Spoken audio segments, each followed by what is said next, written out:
Plyometrics, or intense jump training, is one of the most popular trend in the training world. Whether you're training athletes, you feel the need to rely heavily on jumps. I mean, it's understandable because most sporting actions, most sports involve jumping, sprinting, moving sideways, plyometric actions. So it's understandable that you would put a lot of emphasis on these movements in training. The problem is that most people don't apply them properly. For example, doing them in the wrong time, at the wrong time. Well, for example, let's say I'm a volleyball player, right? I'm probably already doing hundreds of jumps every week, either in practice or in my games. So adding 20, 30, 40, 50 jumps in training is not necessarily that smart. First of all, because it will not really give you a great training effect, because I'm already piling on hundreds of jumps throughout the week. Why would 20 or 30 more jumps give me a training effect over something I'm already doing 100 of times? Then it can also lead to neural fatigue, because plyometrics are very demanding on the nervous system. And they are somewhat misleading, because when you do plyometrics, you never feel fatigue. So you don't actually realize they have some negative drawbacks. So you can actually do more harm than good by doing jump plyometrics during your season when you're playing sports. The second mistake is doing them for too long. Plyometrics, very powerful training method. Within 3 weeks, you'll have measurable changes in power output, jumping height, jumping length. But after 4 weeks, you basically have no added benefits when it comes to increasing power output. So if I keep doing them for 10, 12, 16 weeks, I'm not getting any gains over doing 4 weeks, stopping for 4 to 6 weeks, and doing a second week block, 4-week blocks.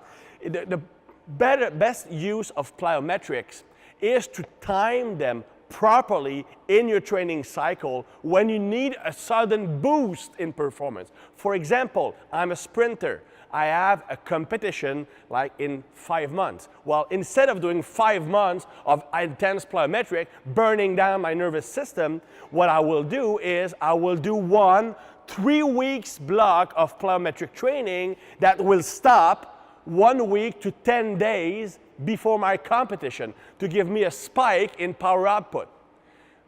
Plyometrics, very powerful, but the gains are only 3 to 4 weeks. After that, it basically stops. So you are wasting training time and recovery capacities on something that will not increase performance more. So that's the second mistake. But the third mistake, the biggest one I see, is doing plyometrics when you're not ready to do it. And I see kids doing barbell jump squats when they can't even land properly from a regular vertical jump. You see them land and the knees go crumble in, or when they land, boom, the knees shoot forward. Tremendous amount of stress on their knees, but also not loading the right muscles.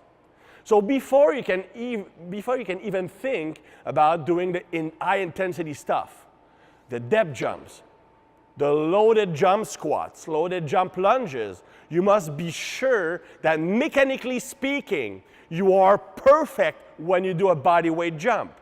And before even thinking about focusing intensely on body weight jumping, you must be sure that your mechanics when you land are perfect.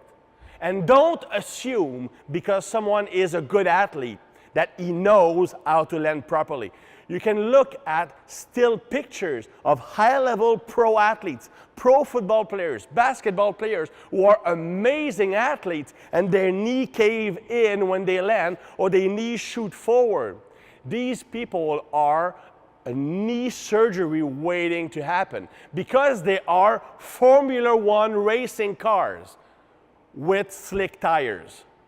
They have all the performance potential in the world, but they don't have the structure or mechanics to hold themselves up, which is why if you don't have the capacity to produce lots of power, even if your mechanics are not perfect, your risk of injury is much lower than somebody who's so powerful that he can actually hurt himself bad with the slightest mistake.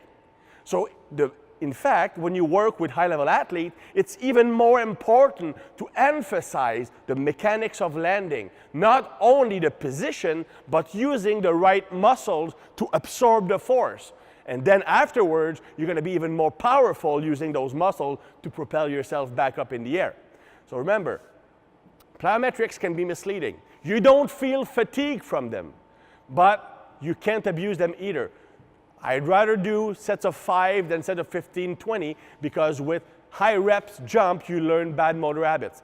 Don't do them when you don't need them. In season, it's stupid to focus on jumping. And don't skip steps. I'd rather have someone spend too long working on improving landing capacity than somebody who's going to skip steps. You will never shortchange your progression by going more gradually than by going too fast. So these are the main mistakes that I see with jump training. Now, in the upcoming capsules, we're going to see how to gradually build up to the higher level jumping exercise.